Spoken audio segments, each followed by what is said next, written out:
సత్యం ఏంటంటే, ఒకటి, ఆచారాల కింద మనము ఉండకూడదు. ఆచారాల కింద మనం ఉండకూడదు.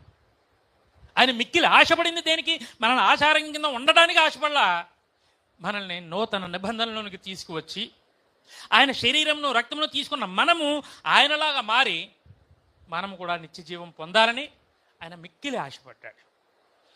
ఆ రాత్రి శిష్యులకు చెప్పకపోతే ఆ విషయాన్ని, క్రొత్త నిబంధనలు ఇంటింటా రొట్టె విరిచేవారు కాదు. అవునా కాదా? అపోస్తలుడైన పౌలు, నేను ప్రభువు వలన పొందితిని మీకు అప్పగిస్తున్నానని చెప్పి మనకు అప్పగించేవాడు కాదు. మీకు అర్థమైందా ఆ రాత్రి ప్రాముఖ్యత? ఇక రెండోదిగా, ప్రభు ఆ రాత్రి శిష్యుల పాదాలు కడిగి మనల్ని మనం తగ్గించుకోవాలని చూపించాడు.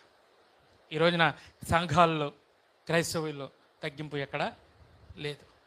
ఈ మధ్యన అనకూడదు కానీ లేనిపోని రాజకీయాలు సంఘాల్లోకి, పాస్టర్స్ మధ్యలోకి ఇదే పరిస్థితి.